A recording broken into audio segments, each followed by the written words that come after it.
Hi, friends. Welcome to Direct Impact Broadcasting. The network of growth and transformation presents SOS For Leaders, where your host, Tawana Wilson, will be sharing leadership and personal growth strategies. Let's jump right in.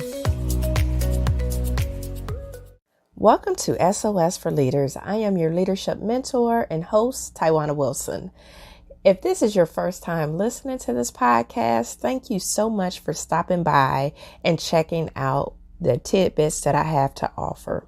This show gives practical, bite-sized leadership and personal growth strategies that you can use in both your professional life as well as in your personal life. If you are a returning guest, thank you so much for continuing to listen to the show. Either way, if you could do me a really big favor and share this podcast out to your network, I would really appreciate it. The message may not be for you, but it could be for somebody who you are connected with. So thank you so much in advance for sharing this show out.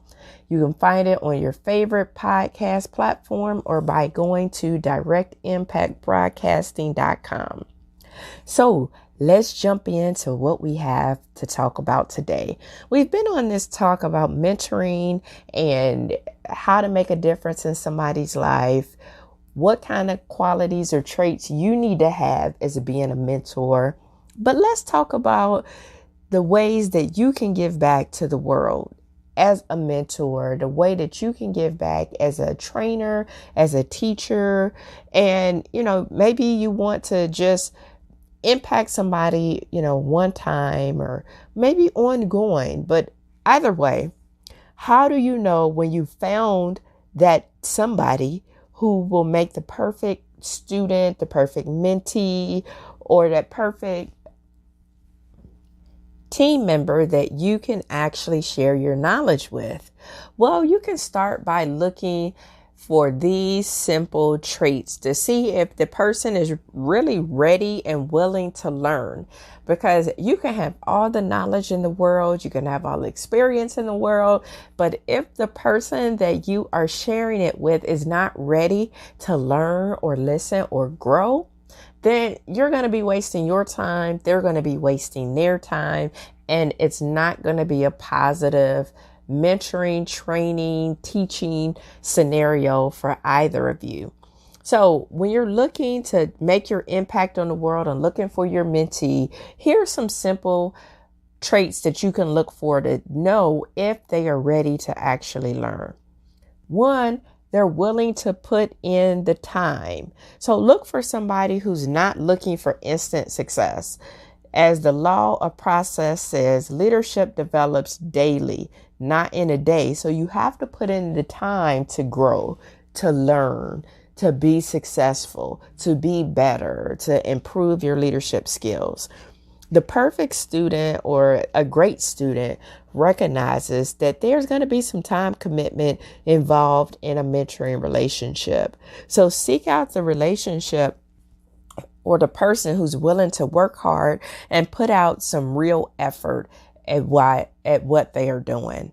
And this trait is really kind of easy to find.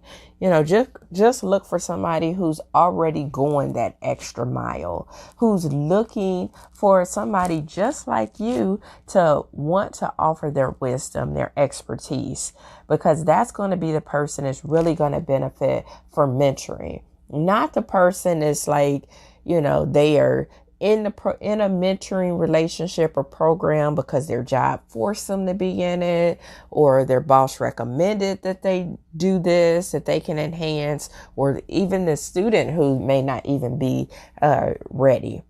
So look for somebody that's willing to put in the time and put in the energy, because it takes energy on both parts. They know what they don't know.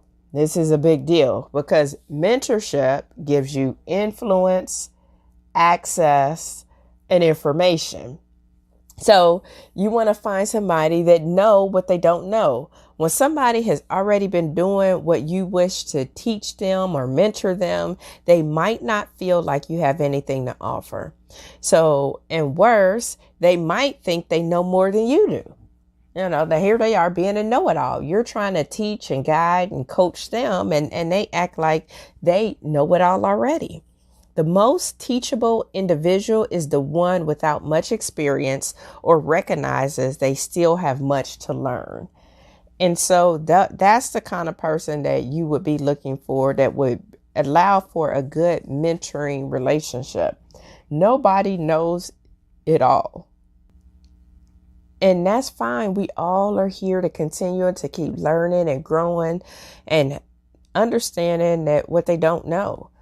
I'm in the lab space and I'm in the leadership space, and I have mentors in both spaces that knows way more than I do, that has traveled roads way longer and further than I have. And I am like a sponge soaking up what they have.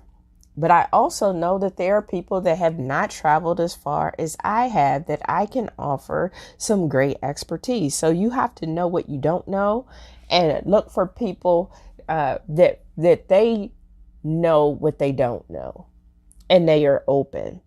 You also, when you're looking for these mentees or somebody you're going to teach or train, that they know how to listen.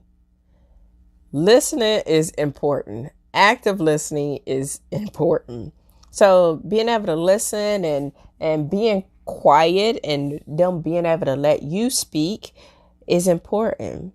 And they know how to be, as I said, those active listeners, meaning they ask questions and seek out clarification when something seems confusing or they don't understand. And they're also interested in what you have to say and aren't just sitting there like tuning you out like they're not interested. So making sure that, they listen. I actually have a mentee who's in South Africa, and I know I sometimes talk very fast. And so trying to make sure that I slow down, and even still for her, she talks very fast too. And she has an accent a little bit different than my own. And so both of us have to listen to one another to make sure that we are both hearing the information that's being spoken.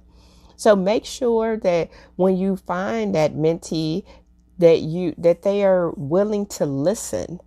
That's important, because if not, you could be giving them all this good nuggets, juicy information, and they haven't heard any of it, which means they're not going to apply anything that you're trying to help them with.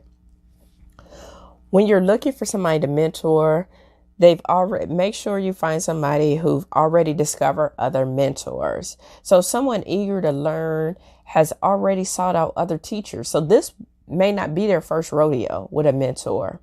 They also have recognized one person can't teach them absolutely everything. And that's why they say you have mentors in various facets of your life, because one person can't teach it all to you.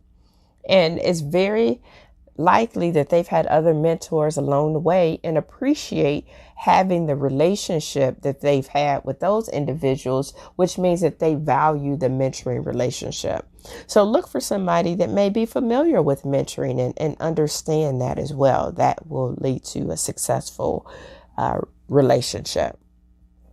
You also want to look for somebody that's different from you. So mentoring is not about creating an army of little Coach T's or an army of clones like yourself. It's about finding information from sources that might be outside of your range of experience.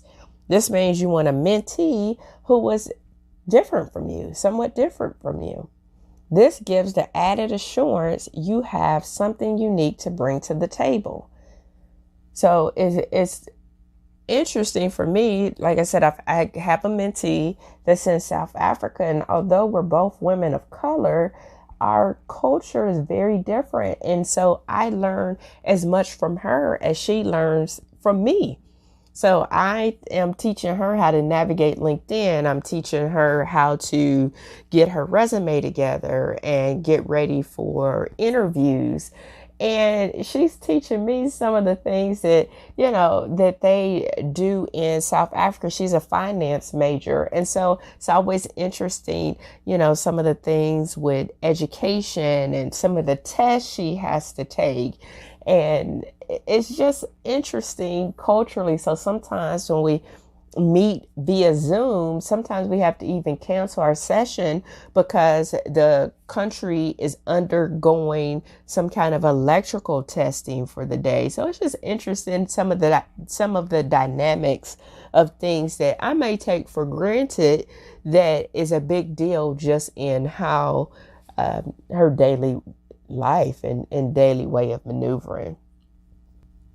And the other thing I want to talk about in this episode, when you're looking for somebody to mentor, train, or teach, is that they have something to offer. The mentoring relationship truly is a two-way street. When done right, you will come away having learned something for yourself. And the best person to mentor is someone who can teach you something, even if it's just a lesson about who you are. And like I said, with my mentee in South Africa, she teach me a lot because I'm about 10 years older than her. We both have daughters around the same age. And so she's a working mom. She works, she goes to school and, taking care of her daughter and then wanting to start a business. I'm a working mom and have a business, and it's just interesting the different things and the sacrifices that she's going through to make a way and create a legacy for her daughter. And it just makes me think, of some of the things that I take for granted, that if I had to add in some of the additional stresses that she has, that, it just makes me really appreciate life, and it appreciates those differences. So I learn something different every time that I talk with her on the Zoom and get to see her face. It's just so funny. She's such a funny mentee. But make sure they have something to offer and being able to learn from each other. So those 6 things to look for when you are looking for a mentee or somebody you're going to train or provide some guidance to. Start with these simple traits to see if they are ready for your expertise, for your knowledge, that they're 1, willing to put the time in. 2, they know what they don't know and understand what they don't know. 3, they know how to listen. 4, they've already discovered other mentors or been in other mentoring relationships or understand how mentoring works. 5, they're different from you. And then 6, they also have something to offer. So before we wrap up, I do want to share this story with you. And it says, Scott Adams, the creator of popular Dilbert cartoon, and for some of you, Dilbert might be way too long, maybe ancient. He tells the story about his beginnings as a cartoonist. You don't have to be a person of influence to be influential. In fact, the most influential people in my life probably are not even aware of the things they've taught me. When I was trying to become a syndicated cartoonist, I sent my portfolio to one cartoon editor after another and received one rejection after another. One editor even called and suggested that I take art classes. Then Sarah Gillespie, an editor at United Media and one of the real experts in the field, called to offer me a contract. At first, I didn't believe her. I asked if I had to change my style, get a partner, or learn how to draw.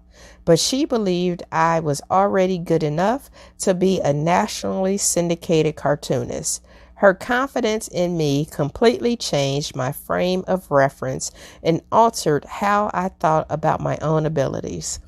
This may sound bizarre, but from the minute I got off the phone with her, I could draw better. And there's no telling what might happen if you were to begin encouraging the dreams of the people around you.